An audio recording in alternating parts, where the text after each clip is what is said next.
A very good evening to you. Thanks for joining us on the Tuesday edition of the show. Me, Adebayo.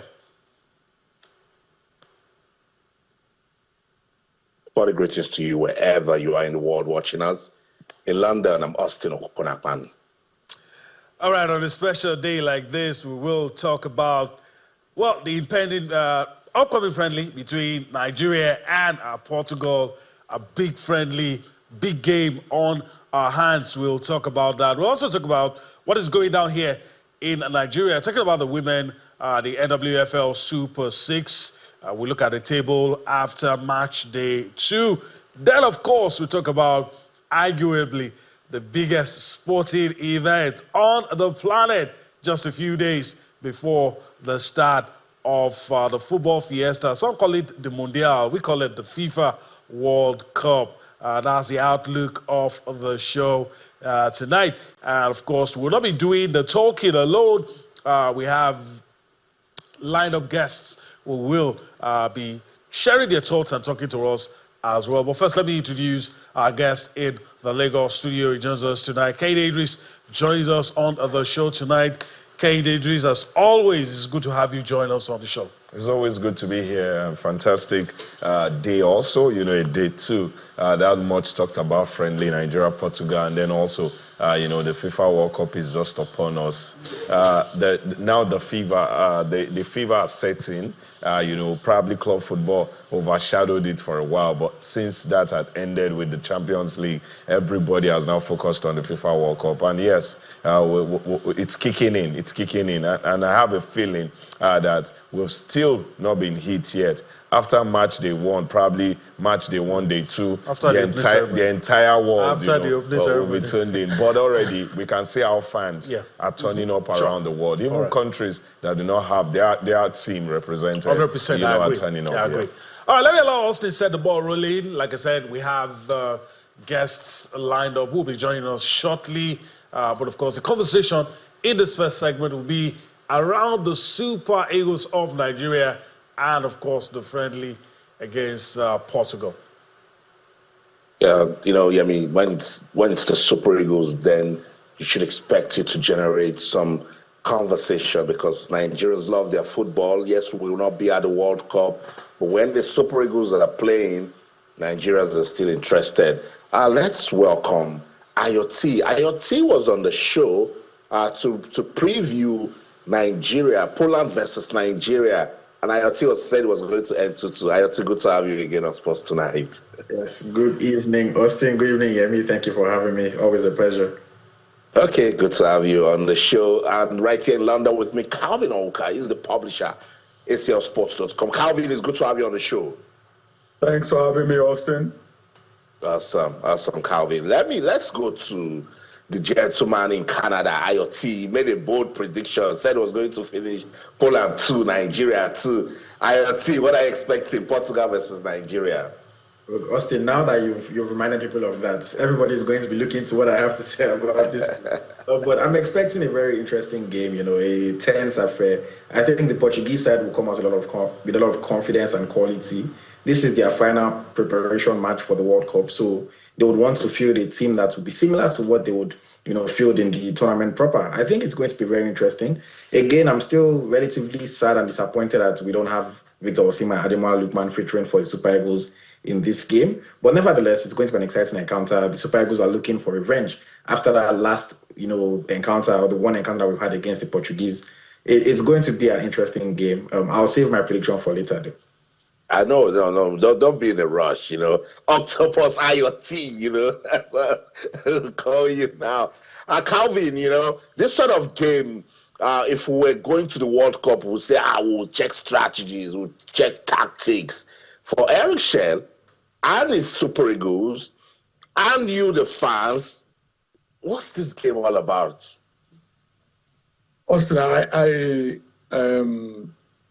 I'm really upset that 2 days to the World Cup, we are not at the World Cup. I was watching the boys on against Poland the other night, and I was just like, how are we not at this World Cup? Because sincerely speaking, what Eric Shelley has been cooking with these boys from the AFCON, we would have done great things at this World Cup. When Morocco, when I was telling you, I said this a lot. In my years of watching the Super Eagles, and I've not said this lightly. In my years of watching Super Eagles, I do not think that I have seen us play in the fluent manner with which we played in Morocco, and in even watching us in Poland the other night, I was seeing it. So that's why even tomorrow night's match, I'm really looking forward to it. Yes, with Victor Osimhen and Ademola Lookman, it would have been different. But I'm not even going into this game thinking that we would suffer a lot for their absences, because Iwobi will be there. It will be his 100th cap. I'm sure we're probably going to talk about that later. But I just see a pattern. There's a way they play under Eric Shelley, and I love it. I love watching the way they play. I am really proud of them, and I'm disappointed, really, that we're not at the World Cup, and Portugal are having to use us to practice for what they're going to do at the World Cup. Yemi, I'll let you give us details of the game and take out the conversation from there. All right, let me just pick up with the details, but probably throw in one for Calvin and Idris with me in the studio as well. Match details for the big one, Nigeria against Portugal. Wednesday's fixture, that's tomorrow. The game will be played at the Estadio Municipal de Leiria. That's the venue of the game. Of course, it's Portugal-Nigeria, Wednesday, June 10, 8:45 p.m. That's when the game will start. Let's quickly talk about the head-to-head. Nigeria and Portugal. Portugal beat us 4-0 in 2022, a while back, and that's the loss that the Super Eagles will try to avenge when they play against the Portuguese. And so we see what happens. All right, okay, Idris, let me throw one at you then before I probably throw in one for Calvin before we yield back to Austin. I have a feeling, I may be wrong, but, you know, a few of those IoT reference, them maybe, you know, showing us what they want to do at the World Cup, maybe now settling into a reading and playing what would look like their starting lineup for the World Cup. But this is a period where a lot of people know you are in the squad, but you are not yet at the World Cup. Yeah. People don't want to get injured. Yeah. So with that, tone down the game a little. Yeah, I think so. For Portugal, it will. And I'm sure, you know, maybe there is a way they could also express to the Super Eagles that, you know, it's fair play, just, you know, be easy with the tackles and all of that. At least they know the Super Eagles have nothing to lose. They are now at the World Cup. They are at the World Cup. But also, you want to be in a mood where you get into the World Cup feeling like you can kill. I think if you, you know, try to slow down, you know, try to turn it down, you might not really get, you know, that gear you want to get to before your very first game. Everybody wants to start a tournament on the right note. Win your first game in tournaments like this, and the remaining two games, you know, you just need probably a draw or one more win, and you're already talking about the knockout round. And I think that might be what might not make the tone really, you know, down for Portugal. Yes, they would want to, you know, as much as we're trying to be careful, but also be in, you know, that mood to get into competition mode, because like Austin, you know, said, this is the final preparatory game before, you know, the World Cup. So the lineup looks like it might be, this is what I'll be going with, so let me sample it. Then also, how do you turn up? And then there is Congo in their group, so there is an African. So they playing an African would make you feel like, you know, an idea of what to expect, physicality and all of that. So already we're expecting a good game, no matter how they turn it down. It's Portugal. For Nigeria, it's also a win-win. Aside not being at the World Cup, was shaping up, you know, to bigger things. Looking forward. All right, just my thoughts anyway. But let me just throw in one to Calvin. Once again, thanks for joining us, Calvin. Same question. Do you think, I mean, we've a couple of players just on the eve of the World Cup, getting injured. So do you think that will tone it down, maybe for the players and the coach? Express yourself, but be cautious. Will that affect the quality of the game? It might affect the quality of the game in the second half. But in the first half, I don't think it would, because the home crowd would not. The home crowd would want. Actually, let me take it back. It's the last game before they fly out, right? So they would want to put up a display for the home fans before they're sent out to the US. So I'm thinking the first half will be plenty. There will be a lot of fireworks in the first half, and then much later in the second half, I expect things to settle down. So yes, that's how I think it's. Do you know what? I am surprised, to be honest with you, that countries are still doing this thing.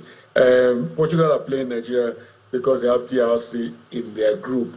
I don't think that playing Nigeria now is the kind of test you need because you're playing another African country. The way we play is different from the way the DRC play. Yeah. So I'm surprised if that's the reason why they've selected to play Nigeria. I don't think that would help them. The game has moved on from that. From that time when you went. Listen, all the players are playing in Europe anyway, so they see each other. They see each other week in, week out, and you can bring out all the highlights of players and all of that. But listen, I'm looking forward to a cracking first half, and if Nigeria should take the lead going into the second half, then there will be a cracking second half also. I like it, so we'll wait to see what will come out of this one. But I totally agree with you, Calvin, that coaches will say, oh, we'll play an African team, so let us go for an African opponent for a friendly game, But hey, they understand tactics and strategies.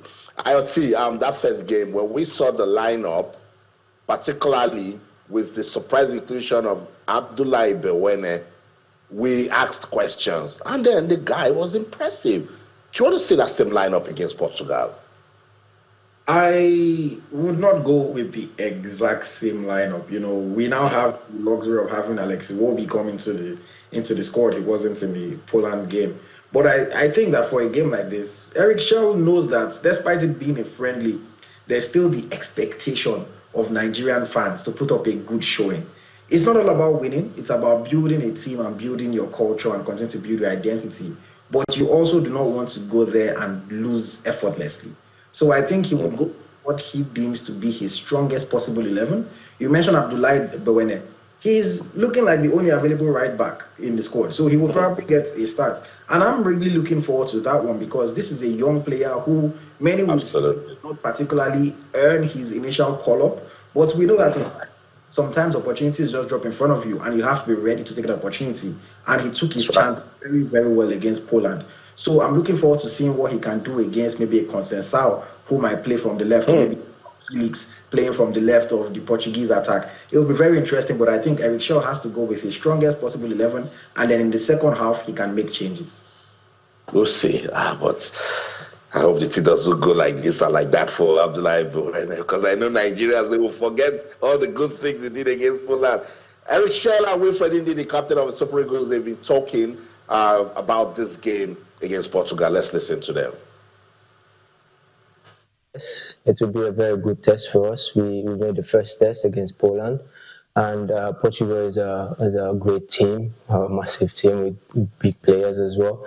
So it will also be a very massive test for us as a group, to our vision, to our aim as a team, to our growth. Missing out at the World Cup is really, really sad.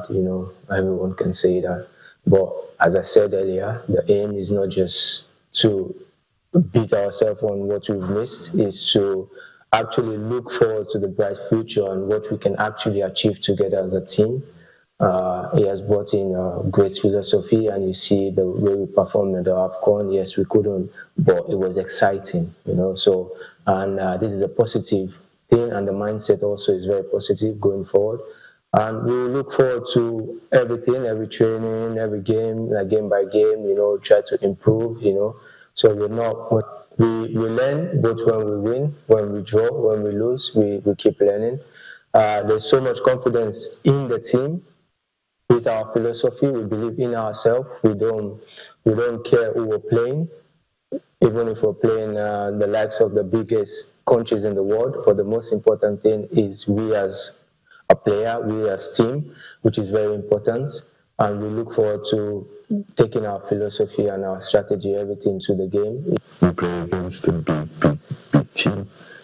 So this team can supposed to be the next champion of the world. So this is a big team, like we said. There is many big players in that team, so we are very happy to have this chance to play against them.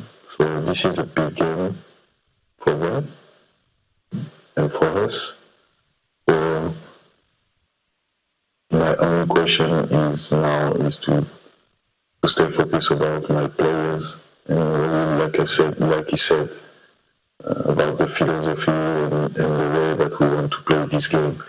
This is not a question about the result. Of course, people, because we played 3 years ago, we lost, so now maybe we care about something. This is not a question about that.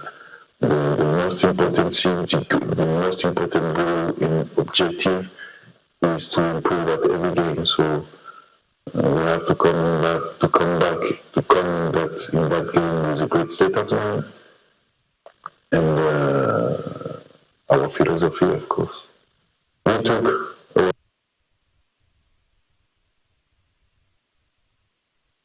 Yeah, that was Super Eagles captain Wilfred Ndidi and head coach Eric Shell speaking ahead of the international friendly game against Portugal. We'll go on this quick break. When we come back, inside the Niger Delta with Mahmoudi Akuga will be on DSTV, while all other platforms will rock and roll with us on Sports Tonight. Don't go anywhere. Stay.